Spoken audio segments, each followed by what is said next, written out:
In the poorest year of my life, I took on a job to bear an heir for a death row prisoner. The day after our one night of passion, he was exonerated.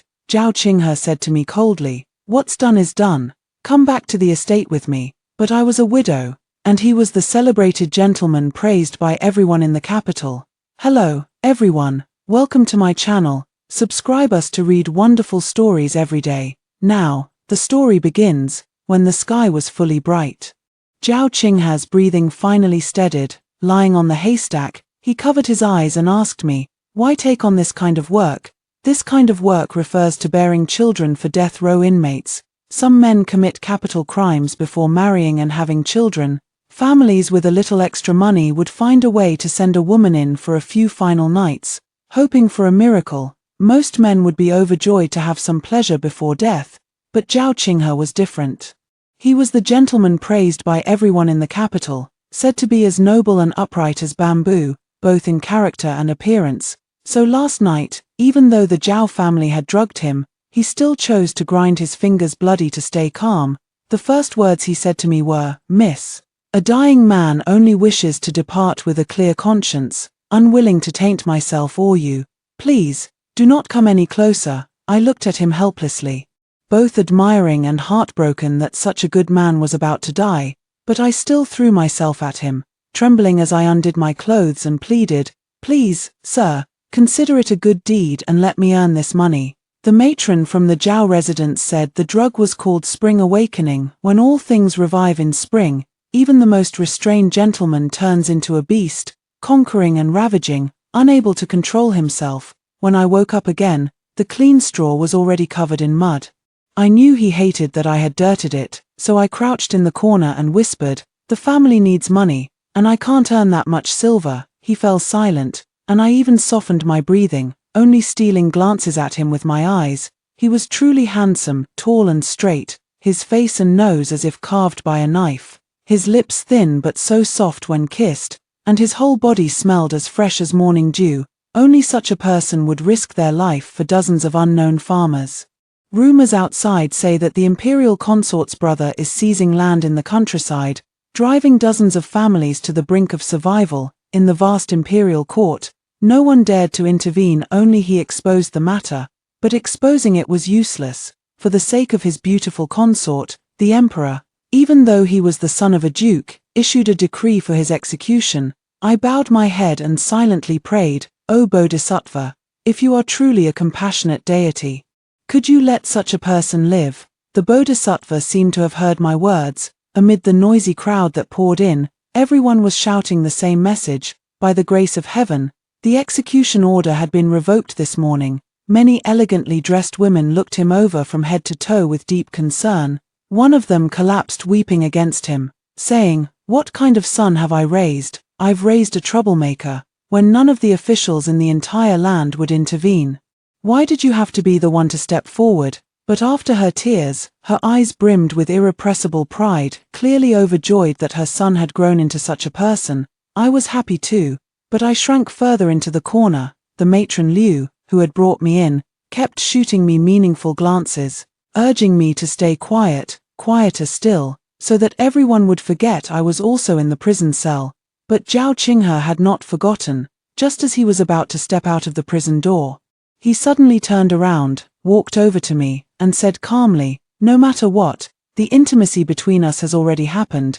Come back to the mansion with me. I will take responsibility." He stood there so tall, his shadow falling over me, distant as if he were an immortal from the heavens. I couldn't make out his expression clearly, but I forced a smile and said, "Young master, you jest. Your perseverance last night was remarkable, but nothing happened between us."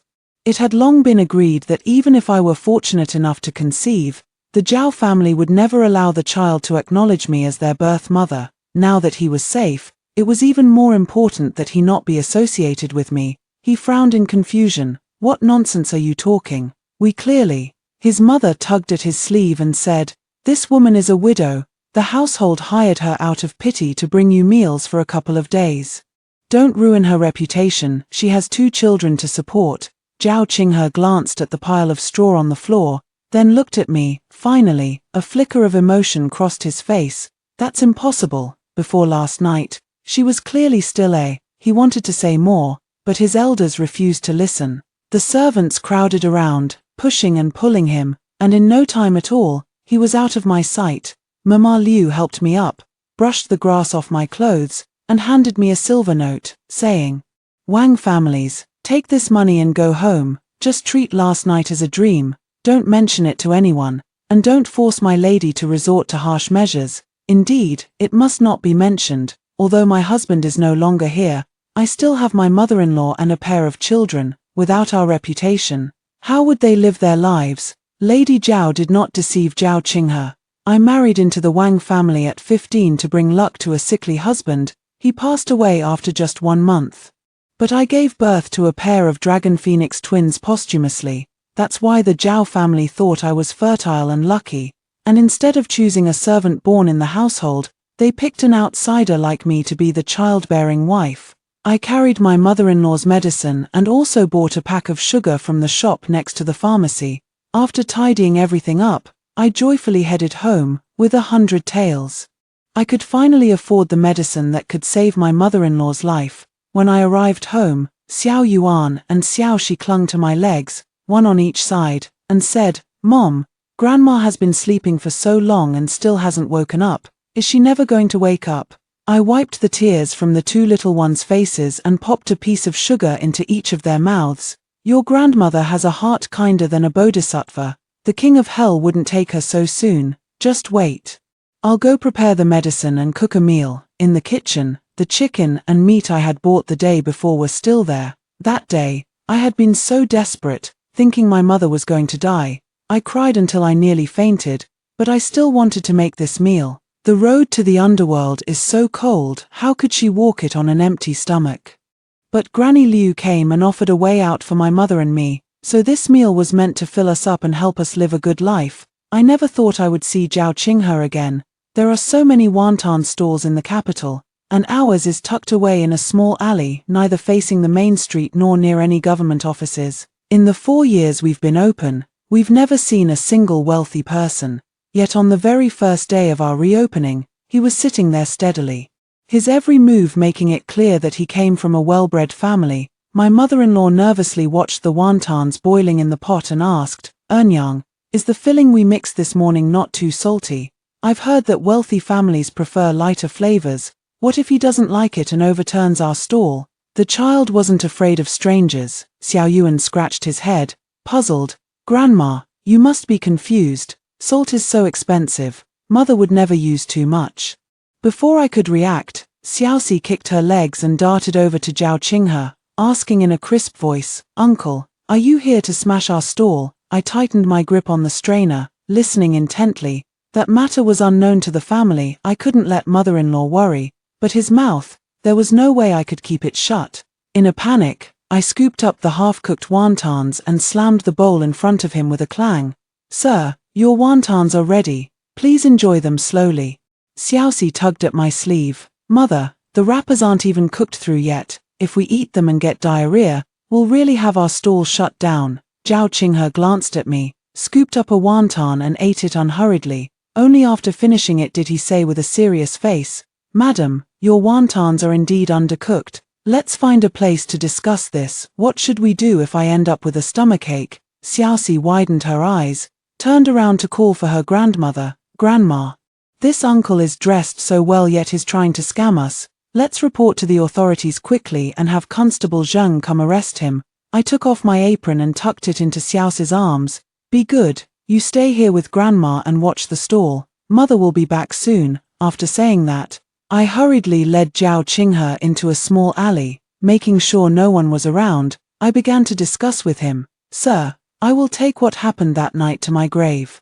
I won't entertain any improper thoughts, so I beg you, please don't come again. My mother-in-law doesn't know about this, and I don't want to upset her." I thought that with such a promise, he should have no reason to worry, but then I heard the most absurd accounting in the world. He counted on his fingers and said, "Miss Liu, I think you've misunderstood. First, since you're already married and have given birth to 2 children, that makes you an experienced woman. Second, that night was my first time. I begged you to preserve my innocence, but you didn't listen. So by that logic, shouldn't you be the one taking responsibility for me? I thought he was drunk and talking nonsense, but his eyes were clear and there wasn't a trace of alcohol on him. I couldn't help but reach out to feel his forehead. Young Master Zhao, if you have a fever, you need timely treatment. Coming here to pester me won't cure you. Liu Mian was an accident in Zhao Qinghe's life. Entering the death row prison was a plan he and the third prince, Xiao Yu, had devised from the start. To ensure secrecy, he had even kept it from his family. Yet, his mother had sent him this unexpected complication. It was his first time. He had always despised those who wallowed in lust, like his father, who was entangled with one concubine after another in the inner courtyard, causing his mother's heart to grow cold and his grandfather to lose hope. That was why, from a young age, they had instilled in him the strictest principles of propriety, shaping him into a man as precise as if measured by a ruler. In his heart, the rites of marriage were reserved for his future wife. That was the respect due to the one who would walk through life with him. But Zhao Qinghe began to dream. In his dreams, someone would shed their fragrant sleeves, lift the crimson bed curtains, and entice him to unfold the mandarin duck quilt, where waves of red silk would ripple and passion would run so deep he would lose all sense of place. Every face was Liu Mian, and in every dream, he was no gentleman. Zhao Qinghe thought, lust is indeed a wicked thing. No sooner had he been tainted by it than he learned to spy. Liu Mian's daily routine was simple. Her elder was gravely ill, and for the first half of the month, she shuttled between the medicine shop and home, watching her. Zhao Qinghe couldn't help but consult a familiar imperial physician, adding a few more herbs to her prescription. The sooner her elder recovered, the less exhausted she would be. In the latter half of the month, she began venturing out to gather wild vegetables. The outskirts of the capital were far, and she usually left at dawn, the very hour Zhao Qinghe attended morning court. He couldn't accompany her, except once during a break from duties. After much internal struggle, he finally boarded a rented carriage, one without the Zhao family insignia. The carriage trailed slowly behind Liu Mian, sipping tea. He watched as she carried a bamboo basket on her back, picking one by one the dewy, verdant vegetables. It truly felt like the essence of everyday life. After walking for a while and feeling bored, she began humming a little tune in a local dialect he had never heard before. She repeated the same few lines over and over, and eventually, he learned it too. Without realizing it, he ended up humming it while drinking with Xiao Yu. Xiao Yu had been a troublemaker since childhood, and the slightest slip-up was enough for him to sense something was off. He mixed a drug into Zhao Qinghe's wine, the same kind of drug as that night. One by one, women went in, and one by one, Zhao Qinghe drove them out. Despite being under the same spring awakening drug, this time it didn't cloud his mind enough to let himself go. As dawn began to break, the drug's effects wore off. Stumbling, he made his to the gate of her small courtyard. He wanted to know what made her different from the others. He hid in the shadows, watching her smile brightly under the sun, and finally understood where the problem lay. It was in her eyes. That night, Liu Mian didn't quite dare to look at him, but in those few glances, as Zhao Qinghe later recalled, they were filled with boundless compassion, a compassion that asked nothing of him but simply wished for him to live. There were many people in this world who wanted him to live. His grandfather and mother did, because he was the future of the Zhao family. Xiao Yu did too, because they were like-minded companions destined to build a prosperous era for Dazhao together. Zhao Qinghe knew they loved him as well, but Liu Mian's love was different. That one glance did not require him to repay it through endless days and nights of hard study, nor did it demand that he risk his life to nurture it. It was simply a wish for his well-being. Later, he became like a libertine, peeking into her life, and couldn't help but think how wonderful it would be if he also lived in that courtyard, if he could walk beside her on the path where she gathered wild vegetables, having lived for 20 years. It was the first time he wanted to be a real person in front of someone, to set aside all those rules and just be Zhao Qinghe. Xiao Yu leisurely arrived, standing by his side, and asked knowingly, "Bookworm, you missed her first marriage. This second time, do you still want to miss it?" Of course he didn't. So he listened to Xiao Yu's nonsense, imitated a woman by using chastity to win her sympathy, and shamelessly claimed it was his first time, insisting she take responsibility for it. Liu Mian would never know how fast Zhao Qinghe's heart was beating that day. Because of his absurdity, her hand had once again actively touched him, even if it was just his forehead. So Xiao Yu was right after all. Being shameless really works. In that case, I might as well be even more shameless. He took away that half-cooked wonton as an excuse for their next meeting. Zhao Qinghe started acting shamelessly. He tossed down a tael of silver, took away that bowl of wontons, and said he would keep it as evidence in case he got sick from eating it. He would have to come back and talk to me about it. My mother-in-law held up a knife and asked me, "Earnyang, are we being extorted? We can't give in to him. People always bully the weak and fear the strong. Next time he comes, he'll behave when he sees this knife." I didn't know why Zhao Qinghe was acting this way, but since he would likely come again, I needed an excuse. After thinking for a moment, I told her half-truthfully, "Mother, there's something I've kept from you. The money for your treatment was borrowed from that man just now. He's afraid we might run away, so he comes by every now and then to check on us." My mother-in-law's face fell. "How much did you borrow? Someone that rich even comes in person." But Xiaoxi, clever girl, pointed out, "That doesn't make sense. If he came to collect money, why did he leave another tael of silver?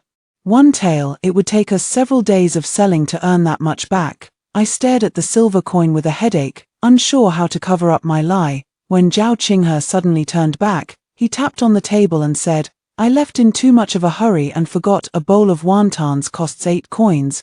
Please give me the change, miss." My mother-in-law glanced at the money box, which contained only a few dozen coins, far from enough to make change, gritting her teeth. She handed the silver back with a smile and said, "This bowl of wontons is on us. Thank you for lending an old woman like me the money to save a life. We will definitely repay you, so please allow us some extra time." Just as my lie was about to be exposed, I closed my eyes helplessly. To my surprise, Zhao Qinghe went along with my story and said, "No rush. My mother loves the wontons from your shop, and I was afraid you might stop making them, so I lent the money. I'll be coming by often to eat from now on." As I watched his retreating figure, I thought about how elegant and refined Madame Zhao looked, eating our family's wontons. This so-called gentleman among bamboos seemed even better at spinning lies than I was, but he really did start coming frequently. Always around noon when there weren't many customers, he would sit and take half an hour to finish a bowl of wontons. When the place got busy, he would even roll up his sleeves and help clear the tables. Such a high-ranking official, I watched with bated breath. But my mother-in-law simply treated him like a friendly, wealthy young master. At first, she tried to stop him from helping, but later she couldn't stop praising him, saying what a good person he was. Xiao Yuan and Xiao Shi liked him even more. Xiao Shi was an active child, and every time he came, he would bring either a bamboo whistle or a spinning top. Always claiming they were old things from his home that were about to be thrown away, he charmed the little girl so much that she would follow him around like a shadow. Xiao Yuan was quieter, so he brought ink and brushes to teach him how to write. Once Xiao Yuan had learned, he would have him teach Xiao Shi, reinforcing the lesson. I had raised Xiao Yuan for 5 years and never knew his eyes could shine so brightly. At 15, Liu Mian might have thought this was the kindness of a noble person. But at 21, after 6 years of living as a widow with constant gossip at her door, even if she tried to avoid it, she should have understood he had taken that night to heart. A good person is, after all, a good person. A widowed woman of no particular standing had half forced him into his first time, yet he didn't consider it unlucky and even thought about taking responsibility. But I still have children and elders to support, and I truly cannot afford to indulge in such wishful dreams. Madame Liu has made it clear, don't force her lady to resort to harsh measures. Business was slower than usual that day, and with some free time, I stopped him. In that same narrow alley, I bowed and said, "Young Master Zhao, I know you are a principled scholar who feels responsible for that night. But you've misunderstood. I am just a widow, not one of those pure, innocent women. That night was nothing more than a transaction, settled with payment. If you keep coming, you're only causing trouble for me. I beg you, please let me be." Zhao Qinghe's eyes seemed to blaze as he looked at me intensely and said, "Mian Mian, although I have not yet taken a wife, I have learned everything a young man from a prominent family should know. It is not difficult for me to tell whether a woman is a virgin or not. in the chilly autumn wind, my heart sank to the bottom. He knew that Xiao Yuan and Xiao Shi were not my biological children. My name is Liu Mian, the second daughter of the Liu family in Shuangqiao village. The year I was born, my family planted cotton for the first time, so they casually gave me the name Mian. Just as my name was given casually, my mother doted on my elder sister, and my father cherished my younger brother. I was the only one who grew up timid and submissive. As soon as I came of age, I was betrothed to the Wang family to bring them luck in exchange for a bride price for my younger brother. That year, my mother-in-law's face was truly terrifying. I didn't know she had a soft heart in her chest, trembling with fear. I married into the family and devoted myself to serving my husband, who took medicine every day. My husband, Wang Yuan, was a good man. There was always guilt in his eyes when he looked at me. He said, "The only wrong thing my mother has ever done in her life was arranging this marriage to ward off my bad luck. It's all my fault. I hope you won't hold a grudge against her in the future. Don't worry, I won't touch you. When I die, I'll leave word for you to remarry." When he mentioned death, I wanted to cover his mouth, but I was too timid back then. I didn't dare. In a moment of carelessness, his words were heard by the heavens, and just a month later, he was gone. The clan elders accused me of altering my birth date, which they said had brought bad luck to my husband. They clamored to beat me, kill me, or sell me off to cover the funeral expenses. I was terrified, but then my father actually showed up. I thought after all he was my father. Even though he had treated me poorly before, he would still feel for me when his daughter was truly in trouble. But he pulled me aside, his voice full of excitement. "Second daughter, Wu Xing from the neighboring village is willing to pay 5 taels of silver to marry you. His son is already 5 years old. You can become a mother right away.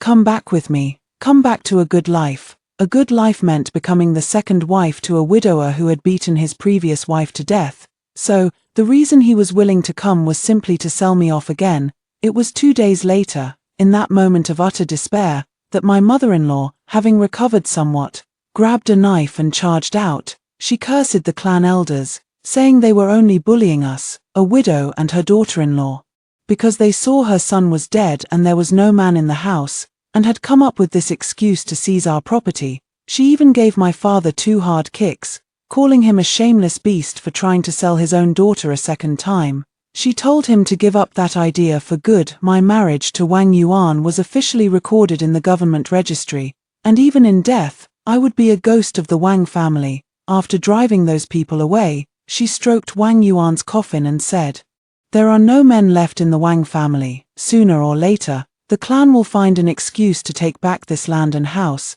Now I give you 2 choices. First, as Wang Yuan said, find someone to marry you off, but time is tight. I can only promise to try my best not to make mistakes. Second, you get pregnant tomorrow, and we, mother-in-law and daughter-in-law, will live on together. From then on, I will treat you as a daughter, not a daughter-in-law." Her eyes were resolute, as if nothing could defeat her. That was a way of life I had never seen before.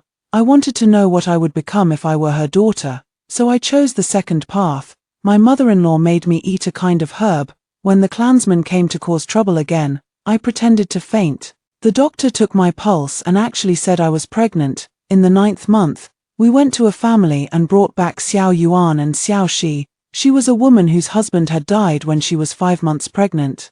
Her husband's family had no elders, and she planned to remarry later, so she wanted to exchange the babies for some silver. We are both pitiful women, so I wanted to let her hold Xiao Yuan a little longer, but she didn't even glance at him and said coldly, "Hurry up and take him away. I still need to go out and get rid of that worthless burden. Don't waste my time."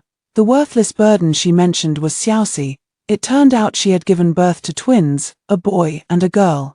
My mother-in-law had come to buy the boy, but in these times, no one would buy a girl. She actually intended to abandon her outright. I wanted to take them both, but I had never earned a single coin myself. Just as I was hesitating timidly, my mother-in-law picked up Xiaoxi, threw an extra tael of silver to the woman, and said, "Consider it as if you never gave birth to these 2 children. Life is long, take this support and live well from now on."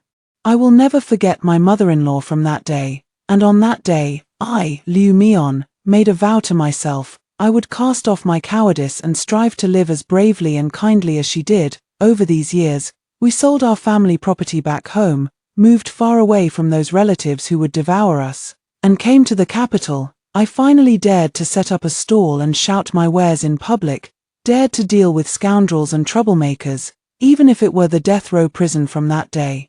For my mother-in-law, I would dare to break in. Little by little, I grew into the person I had always hoped to become. I was born of my mother, but it was only after meeting my mother-in-law that I learned how to truly be a person. I want to learn from her, to teach Xiao Yuan and Xiaoxi the way she taught brother Wang Yuan and me. For 5 years, I never once felt that those 2 children weren't my own. I will never let them know in this lifetime that their birth mother abandoned them. I've tasted the pain of not being loved by one's own parents, and I won't allow them to taste it again. Thinking of this, I clenched my fingers and asked with a darkened expression, Lord Zhao, what do you want in exchange for this secret? He showed a hint of grievance, but quickly adjusted and said, I don't want anything in exchange, I just want to come eat a bowl of wontons every day. Everyone can eat at your stall, but I can't. Could it be that you feel differently about me?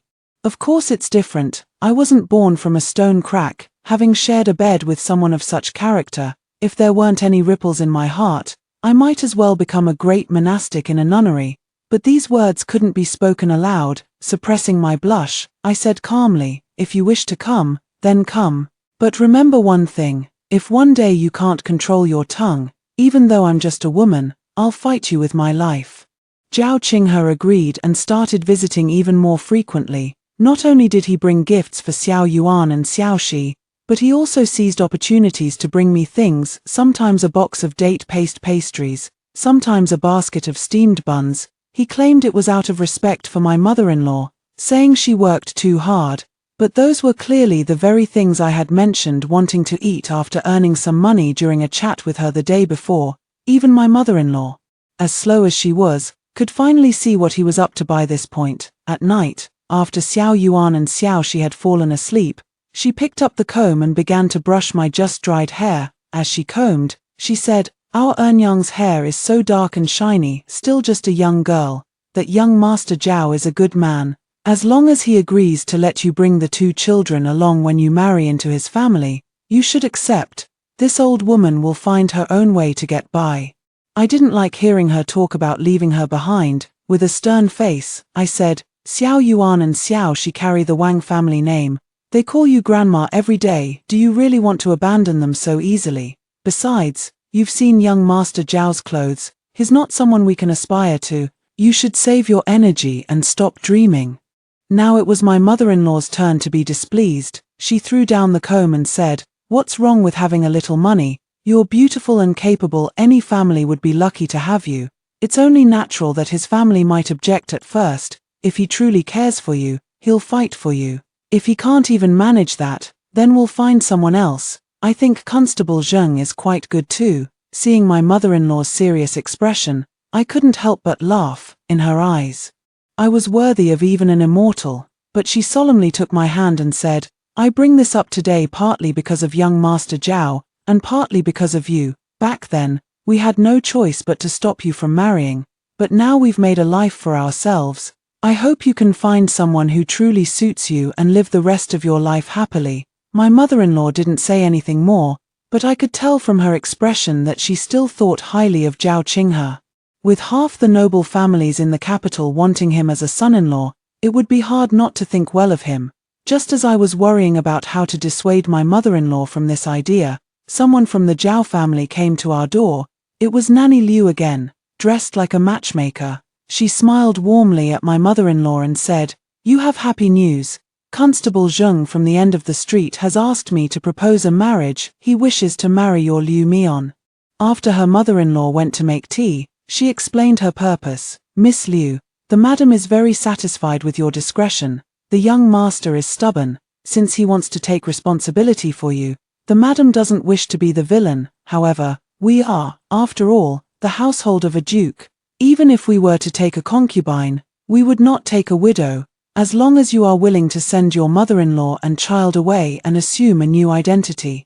The madam will allow you to enter the household. Rest assured, the household will arrange for their care. Accepting a widow as a concubine was indeed a generous gesture from Madame Zhao, but no matter how good Zhao Qinghe might be, he could never compare to my family. I resolutely shook my head. Nanny Liu's eyes were filled with astonishment. She paused for a moment before saying, "You are truly righteous, miss. The madam said that if you are unwilling, we will help you find a suitable husband as soon as possible. The young master is about to become engaged to Princess Zhaoyang, and there really must be no mistakes. We ask that you make him give up hope. Constable Zheng is a good candidate." Before my mother-in-law returned, she quickly added one last sentence. "I will come again tomorrow to hear your final decision.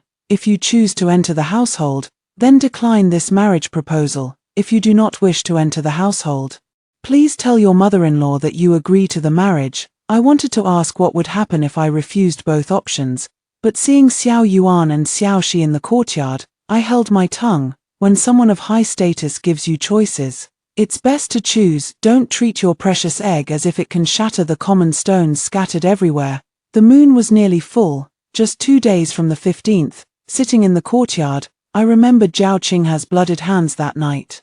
He had been here so long, yet I never once asked if his wounds had healed. I secretly ate one of those date paste pastries. It was very sweet, just like the sweetness I felt in my heart when he teased me shamelessly in the alley. Princess Zhaoyang, who is eligible to discuss marriage with him, must be like a celestial being, as untouchable and radiant as the moon.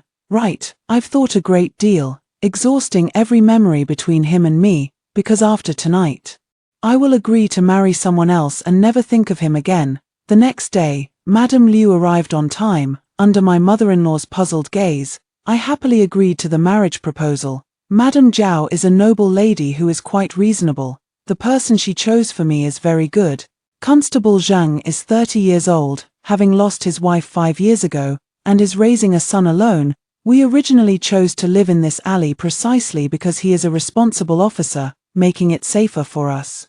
A widow and her child, over the past 2 years, he has taken good care of us. Before Zhao Qinghe appeared, he was someone my mother-in-law often mentioned to me. Someone like him would surely be willing to cooperate with me in a marriage of convenience. He was indeed willing. After hearing my request to only perform the wedding ceremony without sharing a room, he understood and said, "Life is full of disappointments, but you will surely meet a good person someday, Lady Liu. Since you are being straightforward, I won't hide anything either. Thanks to this marriage, the Duke's estate has promised me a position. Xiaoze wants to study, and as his father, I must pave the way for him. Let's live together for now, and if circumstances change in the future, we can part ways." Constable Zheng agreed, leaving only Zhao Qinghe. I had thought of many harsh words to throw at him if he ever came to bother me again, but he never showed up. On the day Constable Zhao came to deliver the betrothal gifts, I hid in my room to feign shyness, but he pushed the door open and said, "Madame Liu, something terrible has happened. They're saying that Magistrate Zhao behaved improperly toward the imperial consort at the Mid-Autumn Palace banquet. He's been beaten until his limbs were broken and thrown into the mass graves. Even the Duke's residence has expelled him from the family registry. I don't know how I managed to run out of the house. I only remember that when I saw him lying in the mass graves, covered in blood and filth, my tears finally broke through like a collapsed dam. That man who was once as pure as the clear breeze and bright moon now lay there, neither alive nor dead, yet I didn't dare to approach him. The cold wind on the hilltop woke me up. This was someone the imperial court had cast out. If I saved him, what if it implicated my family? But I couldn't move my feet to leave. I couldn't just leave him lying there. While I was struggling with my thoughts, someone next to me said, "Sister, are you here to see Lord Zhao too? What a sin, such a good official. Yet he was framed with such a charge and thrown out." They were the peasants whom Zhao Qinghe had once helped. They had come from all directions, hoping to save his life. I finally remembered that he was not only a good man but also a good official. Without any further hesitation, I blended into the crowd, helping them build thatched huts, search for doctors and medicine, and carry Zhao Qinghe inside, binding the wounds on his hands and feet. During the day, I kept my distance, only daring to enter the room at night to check on him, to see his face, peacefully asleep after taking the anesthetic, and his limbs, broken and twisted. It wasn't until his old friends came to visit him, clasped their hands in gratitude to us, and said that the palace had finally let him go, that he could live as a commoner from then on, and even left some silver behind, that my heart was completely at ease. It had been over a month since the Mid-Autumn Festival. I had been staying out day and night, and my mother-in-law turned a blind eye to it. I thought it was time to go home and coax Xiaoxi to sleep, but just as I was about to get up, a hand grabbed me. Zhao Qinghe opened his eyes and looked at me with a pitiful expression. Mian Mian, I've only just gotten a little better, and you're already leaving. That hand was so weak from injury that I could have easily shaken it off, but I knew I was trapped, and there was no escaping anymore. I broke off my engagement with Constable Zheng and rented another, more secluded courtyard, with fewer people coming and going. Zhao Qinghe could move around more freely in the yard to recover. My mother-in-law asked me, "So you've chosen him, then?" I didn't answer. I never truly believed that someone like him could simply spend a lifetime with me, but right now, I couldn't bear the thought of him being alone outside. I tried going to the Zhao residence, but suddenly, Nanny Liu was nowhere to be found. Others would panic at the mention of Zhao Qinghe's name, insisting that there was no longer such a person in the Zhao family. I didn't tell him about these pieces of news. I didn't want to shatter his optimistic state. A renowned doctor, having heard of his official reputation and misfortunes, traveled thousands of miles to the capital to treat him.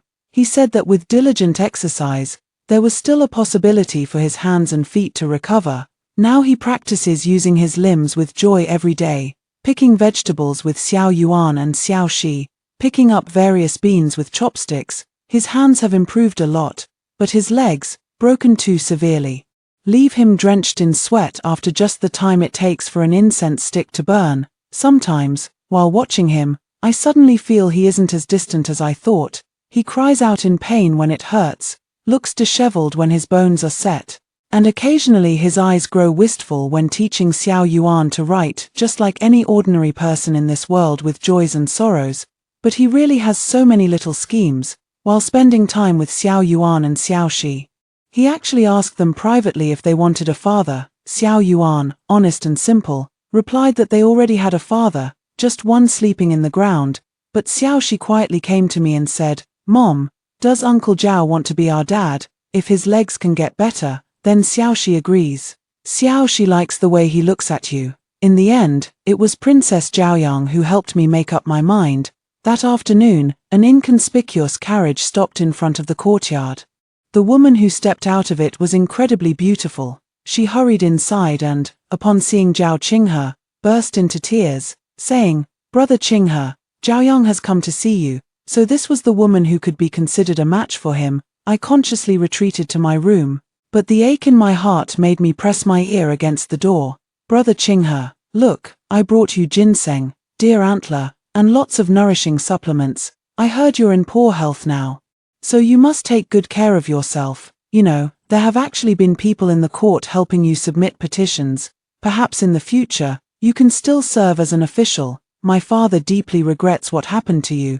He said if you need any help, our family will step in." The girl's voice chattered on incessantly, but Zhao Qinghe remained silent. Only when she finally quieted down did he speak. "Your Highness, I am but a commoner now. If you have something to say, please speak directly. There's no need to beat around the bush." When she spoke again, a hint of sternness crept into Princess Zhaoyang's voice. "I know you are a gentleman and would never stand in the way of a weak woman's future, but I couldn't rest without coming here in person. Brother Qinghe, you are now incapacitated. All those rumors about a marriage alliance were nothing but baseless gossip. I hope that no matter who asks you, you will answer accordingly." "Very well, I understand. Zhao, I wish you a bright future. Princess, from now on, let us not cross paths again." I had thought it was lingering affection, but upon closer listening, it turned out to be kicking a man when he's down. I stood there in a daze for a long time. It was only when Zhao Qinghe pushed the door open, drenched in sweat and wearing a pained expression, that I snapped out of it. "Mian Mian," he said bitterly, "I've been rejected. Aren't you going to comfort me?" Looking at his deliberately pitiful face, I suddenly felt no fear at all. Zhao Qinghe never knew that he was once a god in my heart. That year during the Lantern Festival, my husband passed away, and both his family and my own were vying to sell me off. My mother-in-law was too consumed by grief to care for me. In that moment of sheer terror, I managed to escape. I thought to myself, in all my life, I had never known what happiness felt like. I heard that the city's Lantern Festival was a place of family reunions and universal joy, so I decided to go and see it for myself. After that, I would find a quiet place to end my life cleanly, as if this lifetime had already come to an end. But the Lantern Festival was so crowded. Amid the jostling, many people were pushed to the ground. Zhao Qinghe happened to be by my side and instinctively shielded me tightly. Dressed so elegantly, he didn't hesitate to wrap his arms around me. Using a gentle voice I had never heard before to comfort me, he said, "Miss, don't be afraid, the authorities will arrive soon." Before happiness arrives, he was completely stunned by that kiss and those words. Zhao Qinghe wished he could hold Liu Mian and spin with her until the end of time, but his limbs were not yet capable of such movement. All he could do was swear with his own mouth, "Mian Mian, let heaven and earth bear witness, this body, this heart, belongs to you alone. If I ever betray you, may the heavens strike me down." But after making his vow, Zhao Qinghe began to worry, regarding the matter of his inevitable return. Should he be a scoundrel and wait until after they were married, or pick a day when the flowers are blooming and the moon is full, while his injuries could still garner some sympathy, and just get it over with? He suddenly missed Xiao Yu a little, wanting to seek his advice, discovering Zhao Qinghe's lie was an accident. That day was Xiao Yuan and Xiao Shi's birthday. My mother-in-law and I didn't set up our stall. And we even sent the two little ones out, planning to steam some beautiful pastries as a surprise for them, but I forgot to tell Zhao Qinghe. So I saw him standing in the courtyard with a very noble-looking person, discussing how to tell me the truth. Before leaving, that person threatened, "Bookworm, the great undertaking has reached its most critical moment. You need to come back and help quickly. If I fall, you'll really never get to marry a wife." My mother-in-law stopped kneading the dough, her voice uneasy. "I only thought they were wealthy before, but I never imagined they were such noble people, the Duke's household. If he really goes back, would you dare to follow him?" I sighed. "Mother, even if his demotion was temporary and his expulsion from the family was fake, his hands and feet were truly shattered, the bones and tendons broken, the flesh torn and bloody. Those nights of suffering and high fever, I watched him endure them. If he went to such lengths for me, perhaps he's the one who's more afraid in our relationship. I've forgiven him, but I don't want to tell him. I seem to enjoy watching him worry about me a little. Zhao Qinghe really acts a bit foolish around me. When he was teaching Xiao Yuan and Xiao Shi about keeping a gentleman's promise, I sternly remarked from the side that even well-intentioned lies should be clarified early. He lowered his head guiltily but didn't take the chance to confess. The neighbor aunt was threatening to divorce her husband because he lied, and I commented that some lies can be forgiven depending on the situation. He hemmed and hawed for a long time but ultimately chose to keep his mouth shut. I gave so many hints, yet he still didn't make a move. I almost didn't want to tease him anymore. But then he took me to meet a woman. We watched from a distance. That noble man I had seen before was by her side, strolling and chatting with her. The two of them looking very cozy. Zhao Qinghe held my hand and said, "That lady is named Liu Zhen. She used to have a difficult life, married to a scoundrel of a husband, but she refused to accept her fate and fled alone to the capital, where she met someone. Not only did he intend to marry her properly, but when he ascends the throne one day, she will be the only one allowed by his side. If the queen of a nation can be a twice-married woman, what is unacceptable about our family? A mere small ducal household. So, Mian Mian, can you also trust me and listen to my difficulties?" Zhao Qinghe spoke in great detail about his feelings, his schemes, and his unwillingness to give up. In the end, he stretched out his face and said, "If you're angry, go ahead and slap me a few times. Even if you chop off my hands in this lifetime, I won't let go." I gently slapped his face and said with a smile, "Then let me hit you like this for a lifetime." Spending a lifetime with such a thoughtful fool would probably be quite an interesting thing. Today, I got beaten by Grandma again. She said I was cursing father to die young, but I was clearly just discussing with Xiao Yuan what we should do during Qingming festival when visiting the graves. Xiao Yuan said even though we've never met our father, he is still our biological father after all, so we should worship him in the morning.